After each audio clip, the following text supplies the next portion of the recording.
So you're looking at those kind of dynamics when it comes to Germany. Are they still that Germany from old? No, they're not. Yeah. They're a different style of team. Yeah. They're not playing so much on the counter anymore. They know that they can control possession now. Yeah. With players like Toni Kroos, who are a metronome for this team. I mean, Toni Kroos grabs the ball, time stands still. Yeah. They're like, Magati Trap, the time stands still. Yeah. You know, there's an air of calm. Paul. Rasmus Højlund, thunderous. It's an absolute net buster. Hello and welcome to the Diski preview show as we continue the coverage of the Euro 2024 championships that are taking place in Germany. My name is yours truly, Mr. E, and today we'll be working out who progresses to the semi-finals with the one and only Mr. Mo. He's going to be telling us more about that. Mr. You're going to get me into trouble because at this moment in time, a lot of people are not very happy with me. Yeah, in terms of my prediction. Austria. Yeah, no, you remember the Austria prediction? Yeah, I remember the Austria prediction. It didn't go well. But yeah, well, this time around, we're probably going to get it right. Yeah. A few big games, a few not so big games. Germany face Spain, France face Portugal, Netherlands face Turkiye, and of course, England are going to be facing none other than Switzerland. So it's going to be a big one. You don't want to miss it, and you definitely don't want to miss this discussion. I want to see you more in the comment section. Let's hear about your prediction. I don't want to be the only one to predict and get it wrong. Do you want me to help you with the prediction as well? I can give you my prediction. Yeah, no, keep that to the end so that everybody watches. Not a problem. Thank you very much, Mo. Do you want to? Is there anything that you would like us to add to the show, or something that you want to see on the show? Please let us know on the comment section, and we'll be happy to tell our executive producer.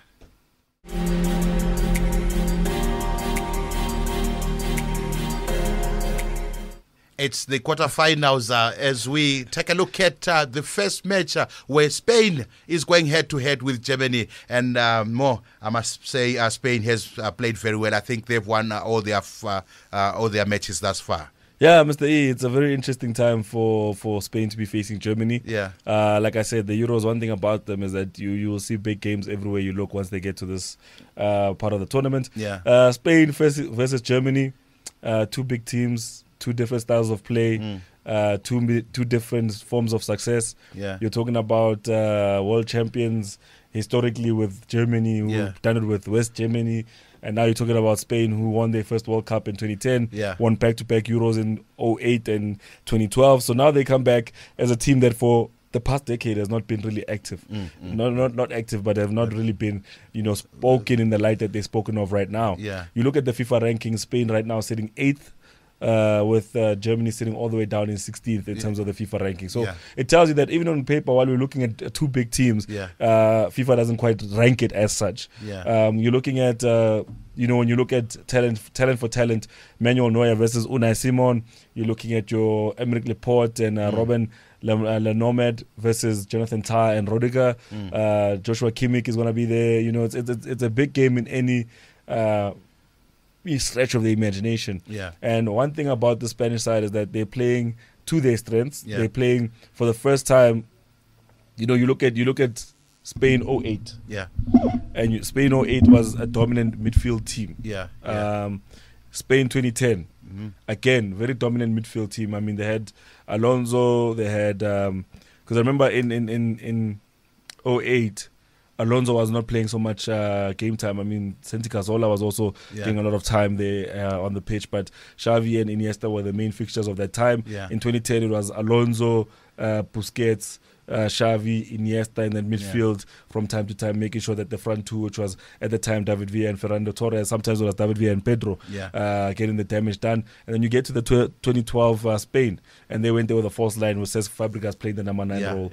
And you saw around that team, Vicente Del Bosque did something that not a lot of people were expecting, which was leaving Villa, leaving Torres, who were in the twilight years of their careers respectively, and going without a number 9 to the tournament and coming back with the win.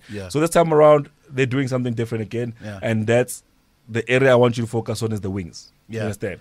For the first time in a very long time, Spain is coming into a tournament without pragmatic wings. We previously used to have the likes of your Pedros, and with Pedro you had a player who was a little bit more dynamic in the way he played, dynamic in the way that he approached the game, takes the ball down the byline, crosses it into the box. Now you have two players in Nico Williams and Yamal, who are going to get the ball, dribble the player, minus the player, and try and like create a chance from there. With a player who's a classic number 9 like Alvaro Morata, who's there just to finish. His job is just to put the ball behind the net. Yeah, so for the first time, I mean, I spoke about those 3 classes of Spain on purpose because I want you to see the transition from the team they were to the team they are now. 2008. Exactly.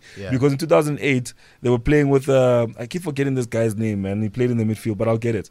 But they played a little bit more. They didn't play tiki-taka at the time in 2008.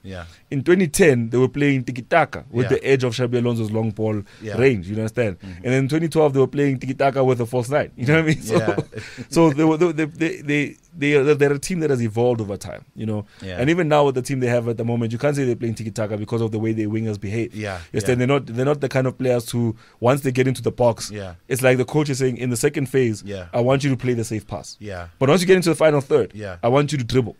And that's what we've been seeing from Yamal and Nico Williams, that they've been dribbling. They kind of look like they play French for the French national team by the way they've been approaching this. So it's a different Spain altogether. From the Germany that won the World Cup to this Germany now, it's a lot less dynamic from the bench. Because if you remember that World Cup, the damage usually came from the bench. It came from Andre Schürrle coming off the bench. It came from Mario Götze, who was coming off the bench half the time because they were still making space for Mesut Ozil, because it was Khedira, Toni Kroos, and Ozil. Schweinsteiger was also still available. So it was a matter of like they were using those players to their advantage. Your likes of your Miroslav Klose, who was not actually starting most of the matches because Mario Gomez was on the bench. You understand? So it was more of the Germany was dynamic from the bench. They would come and tire you out, and then halfway through the game, Miroslav Klose on. Yes, then Mario Götze on, Andre Schürrle on, a young Leroy Sané on. The big machines, they come into play. You know? Exactly. So that's what made them so different at the time. That's why they were able to put Brazil 7 to the sword. Because they had that blistering talent on the pitch from the first minute, but they still had the dynamism of the bench to rely on. And it came in handy in the final against Argentina, where the game was looking like it was going to go to extra time. Then next thing you know, they go to the bench. The bench combination of Mario Götze and Andre Schürrle was the one that secured them the World Cup title. So you're looking at those kind of dynamics when it comes to Germany. Are they still that Germany from old? No, they're not. They're a different style of team. They're not playing so much on the counter anymore. They know that they can control possession now. With players like Toni Kroos, who are a metronome for this team. I mean, Toni Kroos grabs the ball, time stands still. They're like, Magati Trap, the time stands still. You know, there's an air of calm. And the bigger thing is that for a long time they relied on the exploits of Thomas Muller, whose job was to find space and manipulate space. And that's why they call him the Randeuter. But now you have a player like Jamal Musiala, who is in that pocket where Thomas Muller made his name. And unlike Thomas Muller, he's not looking for the space. He wants you to come and dribble him. He wants you to try and mark him. He wants you to come up close so he can minus you. So you have a Kai Havertz, who also for me has been a funny player to read, because Kai Havertz has been a player that I thought he's not a false 9, he's a winger, but in the false 9 position he's at home. You understand? So it's a matter of like, this is a good team. I mean, you look at both sides, and I personally can't tell who's going to be a winner, especially with the gravitas of the game. But I think, honestly speaking, there's great talent on both sides. Most certainly, and it does look like we should be in for a mouth-watering clash, and considering the fact that Germany would like to pursue and continue pursuing their quest to win, being at home, being the host nation. Well, Mr. E, they'll have to do it against history, because the head-to-head statistics point out that Spain have not lost to Germany in their last 4 meetings. Germany have not been able to keep a clean sheet, obviously, against Spain in all 4 of those meetings. But if you look at those 4 meetings that we're talking about, it's a 1-1 draw in the World Cup. That was back in 2022. There's a group stage match. And then you go on to the UEFA Nations League. Spain put 6 past Germany in 2020. And in the reverse fixture, there was a 1-1 draw. The last time Germany won this game, well, you have to go a little bit further back than what my history allows at the moment. But if you go all the way back to 2008, Spain still beat them in the Euros. Remember, in the final, they beat them 1-0. So it's been a while since Germany were actually able to beat Spain. And I'll have to go into some serious history to find the actual last time that they did it. Oh, no. They did it in 2014. My bad. They did it in 2014. They beat them by 1-0. In the in an international friendly. But in competition, it's been a while. Spain have been able to come out tops. But Spain also come into this game, Mr. E, with 6 wins in a row. No losses in their last 7. But Germany have not lost in their last 8. And it's been been quite impressive. The last time Germany lost was to Austria in an international friendly, and also Turkiye. So in that time, they've beaten the Netherlands, they've beaten France, they've beaten Greece. They've gone on in this tournament. Obviously, they opened the tournament up with a 5-1 win against Scotland. They've also beat Hungary 2-0. So they've been a team that's been able to collect the result. The question is, can they break their duck of 4 no wins against Spain and win this game? That's my question. That's fantastic. Thank you very much for those insights. More now, let's quickly get on to the prediction side of things. I know this one is going to be an evenly balanced game. It's a little bit difficult to tell who's going to walk away victorious and book a place in the semi-finals. But from your perspective, from what you have just broken down to us, who do you think is going to come out victorious when the two teams meet in Stuttgart? Mr. E, I think Germany have to come out victorious in this one because they have to. They have to. Okay. They've had the difficult route to this point. They came out of a group that was very difficult. They're now facing Denmark. They faced Denmark, they beat them by 2-0. Now they're facing Spain, and possibly after this they might face either Portugal or France, and the final might be Netherlands, Turkiye, England or Switzerland. So for them, they're taking the difficult route to the final, and I think a lot of people are now pegging Spain to win the game because they play a controlled brand of football. But I say there's an edge to it because of those two wings. But at the end of the day, with the way Germany have been playing and the way Jamal Musiala has been playing, I think it's quite a threat. Because if you look at the two midfielders that we haven't mentioned yet, which is Gundogan and Rodri. In that game against Denmark, who was the difference? It was Rodri. And in big games, Rodri and Gundogan come alive with the edge of Musiala on top of that. And the fact that Germany can still go to their bench and pull up Fulkrug. And if that's not going to work, they'll pull up Emre Can. I think for that, they definitely have the edge. If I was coaching Germany at this moment in time, I'll drag this match up to 60 minutes, no goals. Make sure I play tight at the back. Let Spain dominate their possession. Make sure I play a mid block. And then once we get into the second half, I'll open it up a little bit more with long balls, traditional long balls, boom, down to the wings. Just get those guys running, warm them up. And then once we get into the last 10 minutes, that's when I would then try to feed the ball to Jamal Musiala, try to feed the ball into the box, and then try to get those late runs. These guys can score from outside the box. That's Germany.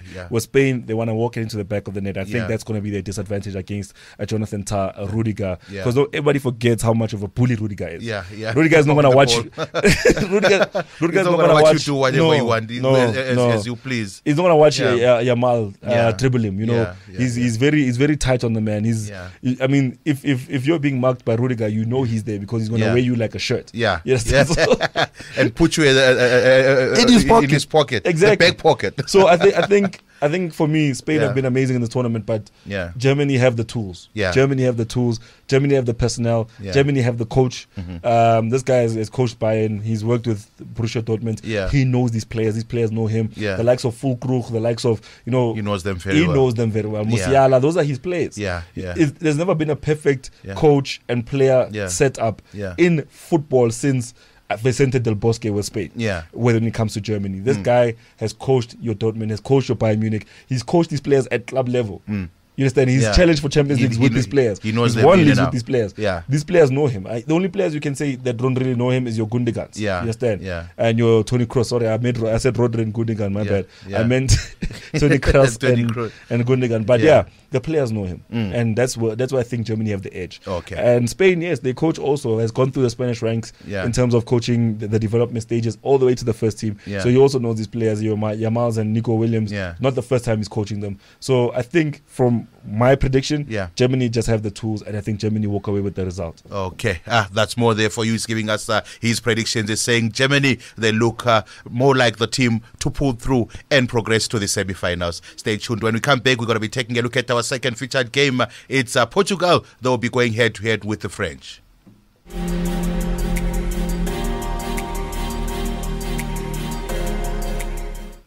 You are still watching the Diski preview show as we take a look at our second featured game. It's Portugal going head-to-head with France and more. Are we going to see a repeat of what happened in the year 2016? What happened in the year 2016, Mr. E? Okay, in the year 2016, the two teams met, and this time around, let me emphasize this. When the two teams met, that's Portugal versus France. Cristiano Ronaldo, managed to lift up the trophy, and guess what? Mbappe was at home watching him. Yes. Right. Yes, so now they are going head home. to head in the semi-final, rather in the quarterfinals. Yeah. I know France would like to stop Portugal from progressing, and who's going to do that? And the man who wants to do that, it's Mbappe. You know the craziest thing about this game when you talk about 2016? Yeah. N'Golo Kante was an unused sub in that game. In that game, yes. It's crazy to think about how far football has come since then. Yeah. But yeah, Mr. E, it's a different ball game altogether. I mean now Portugal for me are out of the tournament now. Yeah, I think so as well, because I saw their last game. I think where they're playing against Slovenia, and they were throwing those terrific crosses into the box for Cristiano Ronaldo, but he didn't take any of them. I think they wasted a lot of chances there. And the problem with Portugal is that the main reference in front in that in the penalty box is always Cristiano Ronaldo. So you can plan around in terms of stopping him. Mr. E, you have to be honest about the coach first and foremost. I mean, you're talking about Roberto Martinez, who's trying to prove himself and prove a point that the Belgium thing wasn't my fault. Yeah. Yes, then the Belgium thing was not me. Yeah. I didn't cock it up. Yeah. Yes, then. Yeah. So he's coming to his Portugal side. He's done the right thing by taking your Pepe and taking your Ronaldo. Yeah. And so he's gone with experience. Yeah. So but the experience there was to balance out the dressing room. Yeah. Because you look at most of these players, they play for rival clubs. You have your Diego Jota who plays for Liverpool.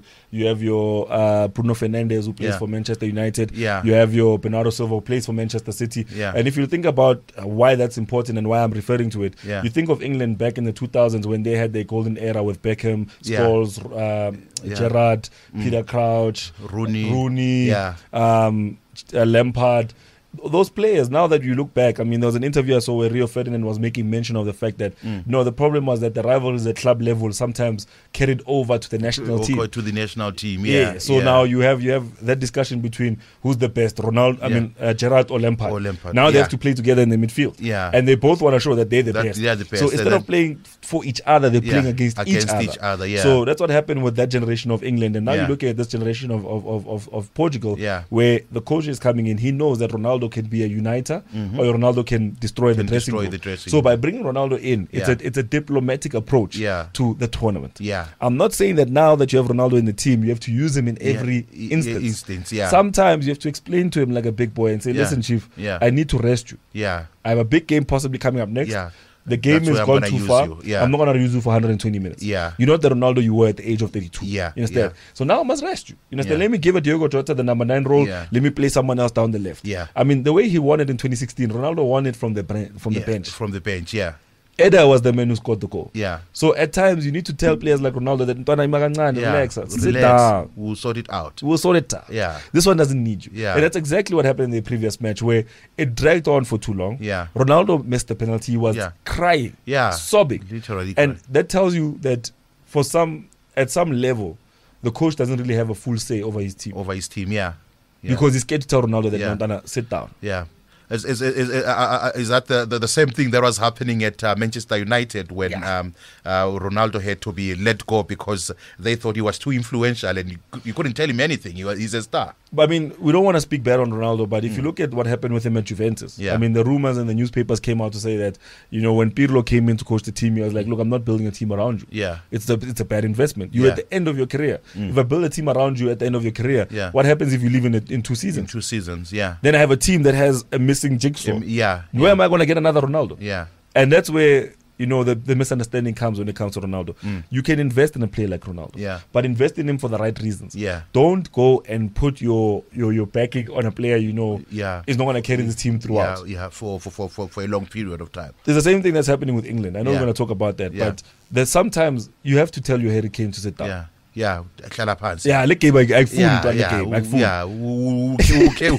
We'll sort ourselves out. And relax. You know who mastered that? It was Zidane. Zidane was the coach who mastered telling Ronaldo sit down. Chief, I don't need you in La Liga. Sit here, Champions League, I've got you. What happens? Ronaldo sits there happily on the bench, smiling because he knows that I'm being rested. I'm a Rolls Royce. I'll come in for he's the one for bigger occasions. Yes. So now you're telling him, look, it's a small game, Chief. I need to rest you. Because I know you have to play every game. I know you're trying to break records, but I can't have you in games like this. I must let you relax. You might come off the bench as an impact player. But at the same time, if you're forced to play a Pepe, and then you're gonna play Pepe against a speedster like Mbappe, you understand? That guy there is got a terrifying speed. Exactly. So Pepe can grab him, yes. But that's a foul. That's right now with VAR, it's a foul. And that's what they're going to be looking at. I mean, I think it's going to be a battle between Pepe no Mbappe. Whereby Mbappe wants to outpace Pepe, and he's gonna be able to do that. So now, and you know, when Mbappe is accelerating, he accelerates to the goal. Exactly. So that's by creating a chance for the French. So now, you, as a coach, you have to use your resources to build around this guy. You have to protect Pepe. You have definitely don't have to protect. You have to put a midfielder who can run. You have to put a right back that can run. You have to partner him with a centre back that can run, and then he will do the commanding. From the inside the field. So now you're sacrificing pace. For organization. Yes. So now Pepe will organize the defense. But if that organization has a crack. And Mbappe is gone. He's gone. It's going to be tears. There's going to be tears. So I think from me personally, when it comes to this game between these two sides, Portugal versus France, I'm not writing off Portugal. I think they have everything it takes. But if they continue to build and play around Ronaldo and trying to get the ball to be finished by Ronaldo, as we saw with the game against I think it was Slovenia. Exactly. I mean, if you look at Spain, like I'm saying, Spain's football is now around those three players up front. When Spain's football previously was around the midfield. Now it's around those front three. The front three. You look at Germany now. Germany's football is around the number 10. You understand? Musiala. If Musiala is out of the game, Germany struggle. You understand? You look at Portugal now. Portugal are playing themselves out of the game by relying on Ronaldo. On Ronaldo. The same way France at this moment in time, up front, are playing themselves out of the game because they've now put Mbappe on a pedestal. You understand? When they won the World Cup, we forget that when they won the World Cup, they did it with a number 9 that didn't score any goals. That was Olivier Giroud. But Olivier Giroud was doing, he knew Olivier Giroud when he came to that World Cup that everyone's going to mark me. I'm the number 9. I'm Olivier Giroud. I just come from Chelsea. I've just done all these amazing things.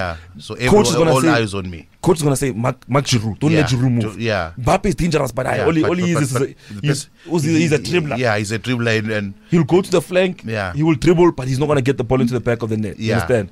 And that's where the conversation was in terms of, that player. So now we get into another level of the game where now Mbappe is the danger man. He's the danger man. Everyone wants to mark Mbappe. But the question is, while you're marking Mbappe, can he make space for someone else? And if he was wise enough to do what Giroud did that tournament and say, listen, I know they're gonna mark me, so I'll grab the ball 1-2 with you. I'll pull them. You get the space. You get the space. You'll be able to get a choice or rather a chance to shoot at goal. Exactly. So for France now, their main thing and their catalyst should be, let's get a player. Let's play off of Mbappe, not play through him. Let's play off him. We know that everyone's gonna be watching Mbappe. So let them watch him. But let's use Ousmane Dembele as our finisher. Our finisher. So we know that we take the ball, we build to the left, The team moves with the ball. The defenders move with the ball. Once they get that side, instead of now cutting in and shooting, you cut in, you throw it across the box. You square it off. You don't take it to goal, you throw it across the box. Who's there on the other side? Dembele will finish it. That's it. Because Dembele can play both off right and left. So if France are able to then do that exceptionally well, I mean, you saw it in the World Cup, the previous one, where Mbappe was unstoppable, yes, but again, there was a number 9 reference point. Now they're playing with the front 2 with Griezmann behind them. So the 4 defenders can say 2 men here, 2 men here. We've kept these 2 quiet. Griezmann as a number 10. If Griezmann was playing like a Musiala, he'd be a top goal scorer in this Euro. Because everybody's attention is on those front 2. So it's a matter of like, make use of your late runner, make use of the player across, because everyone is gravitating here. The attention is here. We can get goals on the blind side. Okay, now can you quickly give us a prediction of this one? But I can see and I can feel that you think it's the end of the road for Ronaldo. Ronaldo. When the tournament began, I really had high hopes for him. And Roberto Martinez. I think now is the end of the road because number one, N'Golo Kante is going to run them rugged in the midfield. Number two, Mbappe, Ousmane Dembele can hurt them at any time. Defensively, I mean, they don't have Hugo Lloris anymore, but you look at the French defense, they still got some good players in there. And I mean, Opa Meccano, William Saliba, that combination at the back, guys. It's gonna be something else. No, guys. Theo Hernandez, guys. Come on. So I think Portugal will struggle, and if they're forced to try get goals through Ronaldo. And one thing I'll tell you about Bruno Fernandes. Bruno Fernandes like he has a short temper. So as soon as you push him around 2 or 3, 4 times, you take the ball off of him rough, he's out of the game. Then you know he's out of the game. So you've eliminated him. So he's not a player you can rely on in that midfield. But otherwise, I think Portugal from here on end, guys. If you win it, then I take my words back. But Oxalayo, I think it's going straight to France. So it's going to be the last Euro for Pepe, probably the last Euro for Ronaldo. Okay, thank you very much for that prediction. That's more there for you. He's saying France is going to march on to the semi-finals at the expense of Portugal. Stay tuned. When we come back, we're going to be taking a look at the 3 Lions who will be clashing against the Swiss Precision.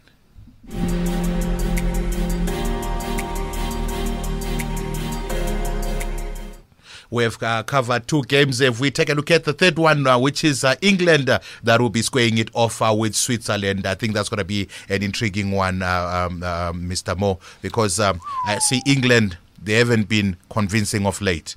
And they're going to be going head-to-head with Switzerland. I think Switzerland, I know most of the bookmakers are pinning, rather, they're saying England are the favorites to win this one. But I think I can put my money on Switzerland.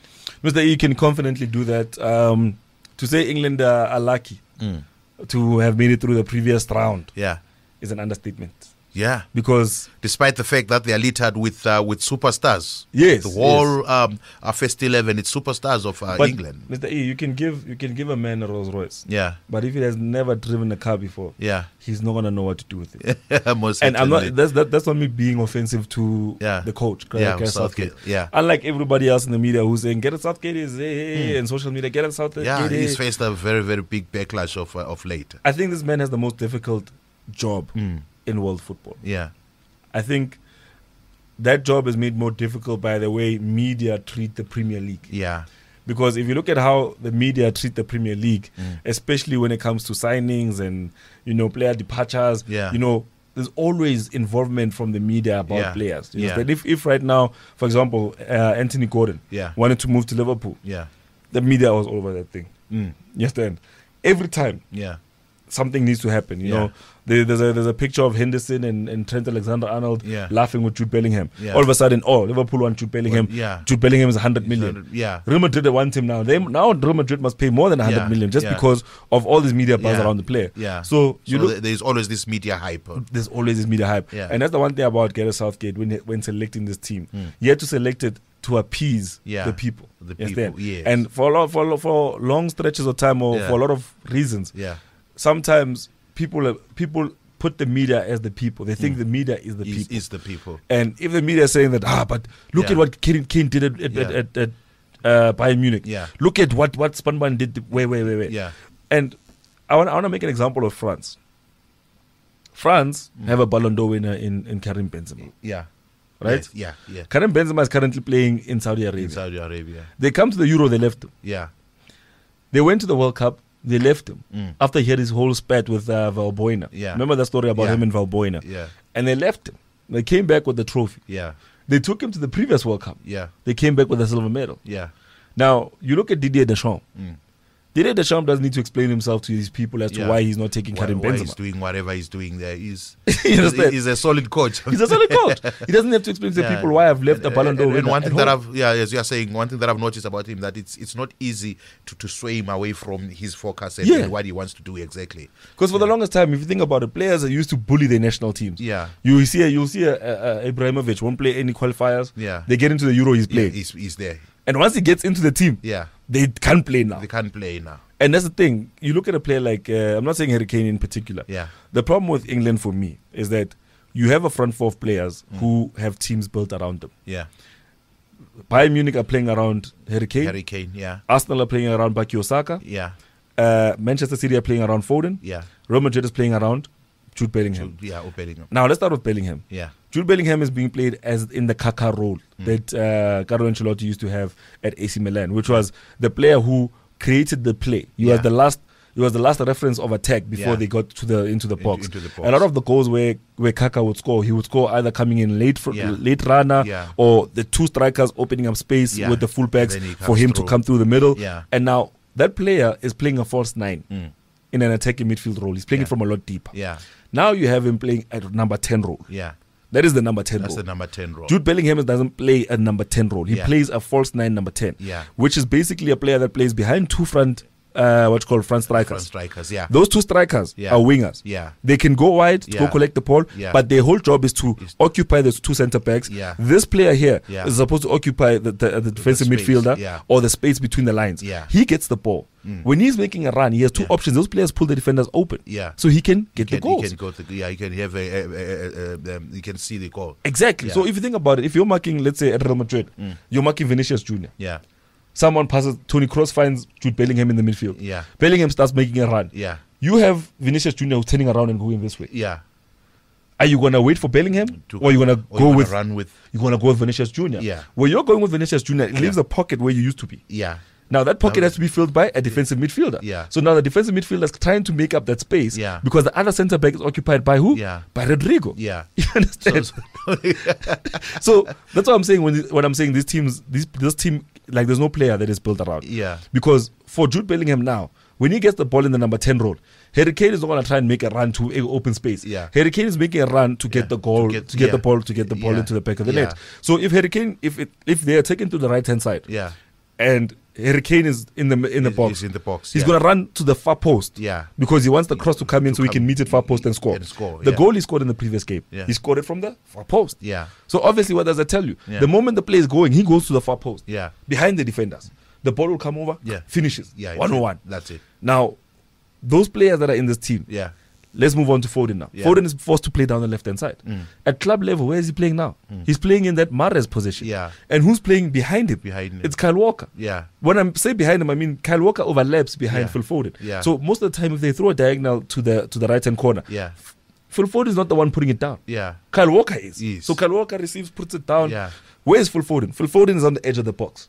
Literally on the line. Yeah. Because the way Man City play, they push the team into the box, all the way in, and then the defensive lines are in the box. So that a player can play from outside the box, like a Rodri, scoring the goal that he scored for Spain. Yeah. So now, these are 4 different players playing in this team Yeah. that are playing different styles of football at club level. Yeah. Now you're forcing them to play a similar style of football at international level. Do you build it around Harry Kane? Yeah. Do you build it? Yeah, you play it against, and on top of that, you're playing Phil Foden out of position because you have to play Saka. Yeah. And Saka at his club, his job is to beat the man, go wide, throw it into the box. Martinelli finishes it. Yeah. Or Gabriel Jesus. Yeah. So now, it's a matter of yes, he has all the big names. Yes, he has all the right tools. Yeah. The only issue is of strategy to take advantage of these players' talents. Yeah. So that's why everybody right now is saying, but Phil Foden, who will.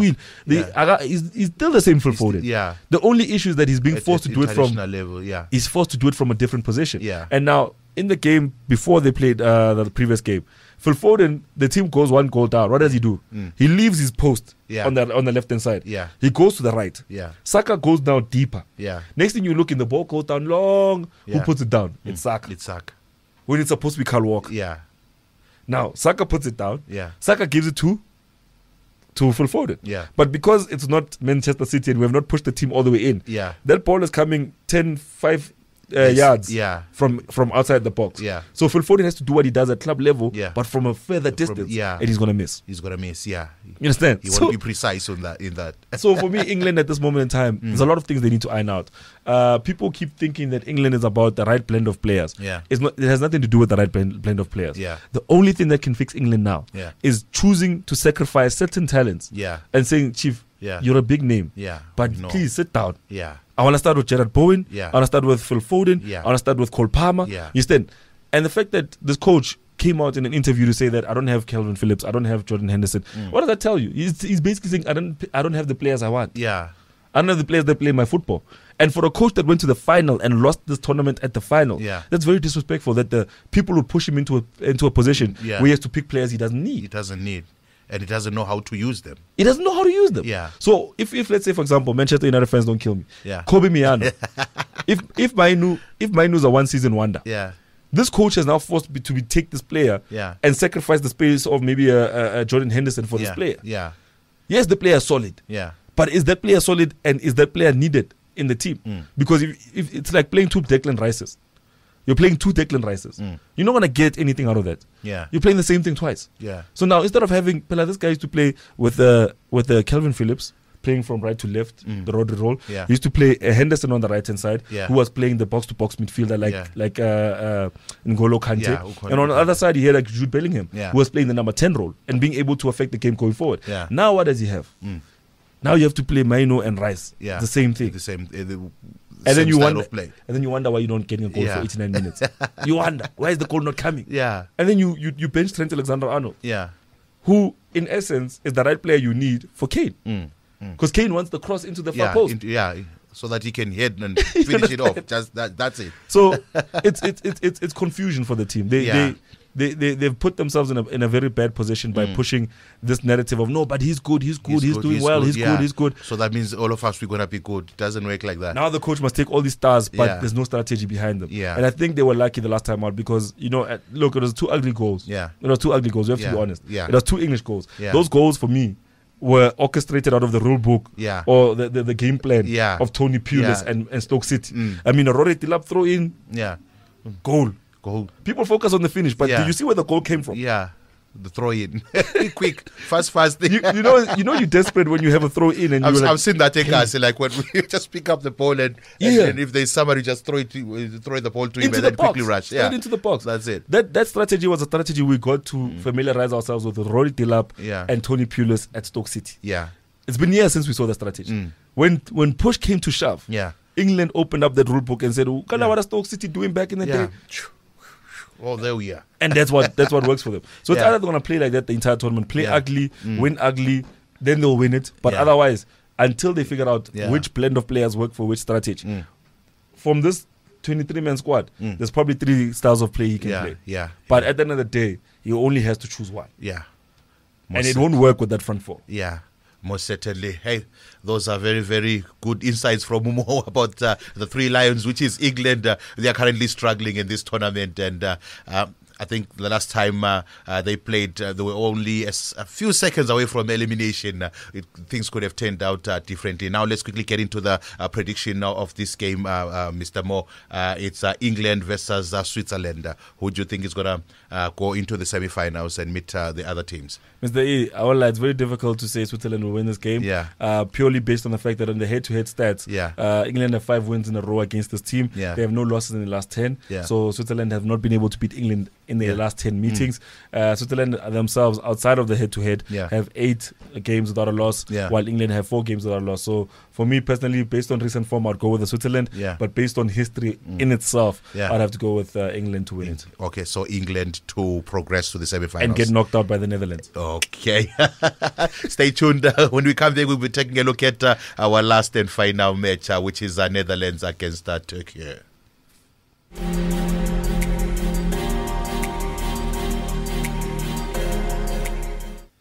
Now let's quickly take a look at our fourth and final game, which is pitting the Netherlands. They will be going head-to-head with Turkey.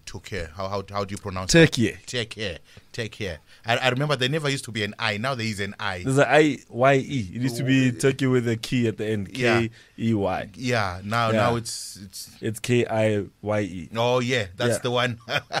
This game is going to take place in Berlin. And more. The Netherlands, I think they squeeze through by beating your team. The team that you thought was going to lift up the Euro Championship. No, you know one thing I want to mention now, né? I may have gotten that one wrong. I think the genius there was Ronald Koeman. Okay, because he looked at his group, which had France, Austria, and what was the team that they play? What? It's Austria, France, and Poland. Yeah, is it Poland? Yeah, that's 4. So, Mr. E, they looked at that group, né? And after they beat, it was Georgia. No, it wasn't Georgia. It was Poland. So the Netherlands beat the Poland in the first game. Yeah. Then they drew against France. Then they thought about it, like, but we've technically qualified 4 points. You know, we can finish third, and then because the reason why I think they finished third, Mr. E, is that France was in that same group. Yeah. Now France navigated that group. And then when they get to the knockout stages, Mr. E, they're on the wrong side of the tree. Yeah. Because France have to navigate past Belgium. Yeah. Now they have Portugal. Yeah. And they possibly have to play Spain or Germany to get to the final. Austria, who was second, had to go play Turkiye, which meant that these two teams were going to meet anyway. So which meant that either Netherlands was going to play Turkiye or play Romania. So by finishing third in the group, Netherlands escaped having to play on the other side of the path. Yeah. They could have had a difficult job of having to play Belgium, then Portugal, and possibly Germany and Spain. Yeah. But now they have the possibility to play Romania, which they've done and won 3-0. Yeah. Now they've got Turkey, which I fancy them to win that game. Yeah. And between England and Switzerland, I think England will go through and they'll probably beat England. Even if Switzerland goes through, they'll probably beat Switzerland. It's going to be a fair, what can I say? It's going to be a fair game for them. Yeah, so I think Netherlands looked at it and said, look, this is the easiest way to the final. Let's take this way. Instead of taking the way that France took, which was top in the group, and then having to fight through all this difficult games. In fact, let me just double check because I'm not sure if they topped the group. I think maybe they might have finished second, which is France. On that, I think they might have finished second. Yeah. Behind Austria, because I think Austria topped France finished second. Yeah. So if Netherlands had finished second, they would have had a difficult route to the final. Yes. So it's going to be a very interesting one. Yeah, so that was intelligent for Ukumen. You must give him his flowers. Eh? Yeah, you must give him his flowers. That's very genius. That was a very genius strategy. One of the best defenders in his heydays. Eh? Yeah. Yeah. But when they played against Austria, I mean, I'm taking a look at the offensive nature of the Australian team. I think that their defensive frailties were exposed by Austria. But Mr. E, do you not think that that was part of the strategy because of the way they conceded the goal after scoring the goal? Yeah. I mean, they scored a goal and next play... They realized, no, we're not supposed to win this. Yes. Hey, guys, what did you just... We don't want to top this group. But at the end of the day, Mr. E, they have a good defense. Dumfries on the one side, Nathan Aki on the other. Yeah. Obviously, Virgil van Dijk and Stefan de Vrij in the middle. And they still have the services of Bayern Munich's Matthias de Ligt.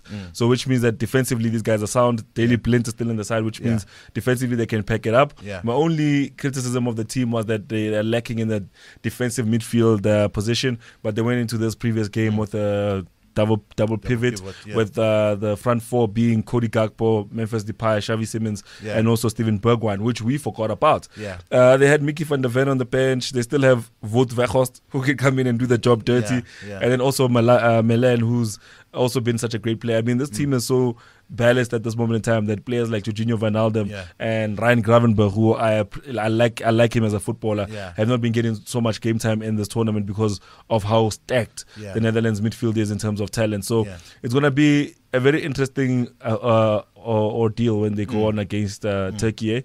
And depending on how the game starts, obviously, will it be 2 beers in before the first goal or will it be 3 beers in before the first goal? Is the question everyone's asking themselves. But I think the Netherlands are good money for their most certainly. But how was the journey of Turkey coming into the quarterfinals? Turkey have been a surprise for not just myself but for many others who've been following football, because Turkey, as you've known, for the longest time they've lost players to Germany. Like Abu Mesut Ozil was Turkish, Emre Can is Turkish, Semi Khedira was also Turkish, and those players went on to go become players who played for Germany. So if you look at Turkey now, the path they've taken into this tournament from the group stages, I mean, they were in a group with Portugal, Georgia, and the Czech Republic, which is Turkiye now, which... you look at how they got here. They managed to navigate past Georgia and Turkiye, and then they managed to beat Austria and also Portugal in this tournament. I mean, they've lost to Portugal as well. So it's a matter of them having to come into this game and wondering, do they have the capacity to go on and win this game?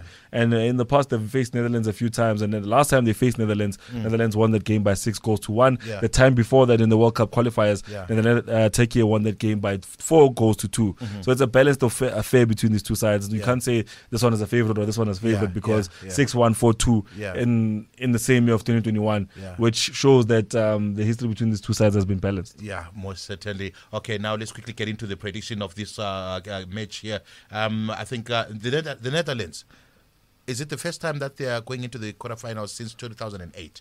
I think it is. So is it going to be Netherlands or Turkiye? I like the way you pronounce it. Turkiye. Turkiye. It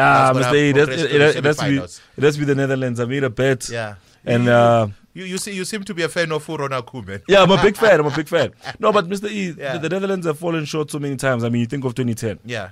You think of the Euro Nations League, the first edition of it. This is a team that's always fallen short, and like I said, if they want to be considered as one of the best European teams in football, they have to win tournaments like this. Yeah. And like for the longest time, they never produced everything. I mean, the class of '96 from Ajax that went on to win the Champions League. Yeah. They had your Markov. I mean, they're not your Markov and Bestens. Yeah. But they had your Rijkaards and all those players, and they still couldn't do anything with that generation of players. They move on to the 2010s with your Van Bommels, Van Bronckhorst, your Ian Robbins, your Dirk Kuyt, those players also couldn't do anything. That guy they used to wear? Edgar Davids. Those guys couldn't do much internationally. And now for the first time in a long time, when you speak of Dutch football, you don't just mention strikers. For the longest time it was Van Persie, Van Nistelrooy, Markov and Basten, which was the legacy of Dutch football, where you talked about number 9s. Even when you wanted to sign players from there, you talked about a Ibrahimovic that played for Ajax, you talked about a Luis Suarez that played for Ajax. We always were going there to look for strikers. Now all of a sudden you look at the export of defenders that have been come out. Daley Blind, Matthias de Ligt, what's his boy's name? Virgil van Dijk. For the longest time, Dutch football was looked at as a midfield producer with the like of Schneider, your De Jongs, and then your Rafael van der Vaart. You were looking at strikers and the midfield, but not quite looking at their defensive offerings. But now you're looking at a balanced team. And Kevin De Bruyne said, every team now is in its heyday in terms of talent. And I think the Dutch are also in their heyday. That's why they're going to win this one. Most certainly. Now let's quickly get let's have a recap on today's featured games as we continue the conversation around the Euro 2024 is currently taking place in Germany. We started off with the game between Spain and Germany. Who did you say is going to walk out victorious in that one? I said Germany's going to walk out victorious in that one. Germany is going to walk out victorious. It's going to beat Spain. That means it's bye-bye to Spain. And then Portugal versus France. France to win that one. And England. And if you're listening, those are two upsets, but carry on. Oh, okay. France to win that one. We'll come back to that one there. England versus England. Switzerland. England. Is there going to be an upset? I wanted to go for an upset in that one, but I want to give, I almost said David Moyes. I want to give Gareth Southgate a chance. Southgate. Okay. And then Turkiye. Yeah, Oranje. Okay. Yeah. Now, what? Did you vote? Now I see where that one vote from somewhere came from now, but it's okay. It's okay. Okay, now tell me something. So you are saying Germany is going to progress, France is going to progress, England will progress, and Netherlands. These are the four nations that will find themselves in the semi-finals. Yeah. Okay, what are your thoughts about that? Do you think Mo is correct? He's saying Germany, France, England, and the Netherlands will find themselves playing in the semi-finals of the Euro 2024 Championship. Please let us know what you think about that in the comment section. You can also go on to tell us who's going to win the championship. Is it going to be Germany? I'm going with England. I don't know who you're going with. Netherlands. I just want to say, the best team never wins it.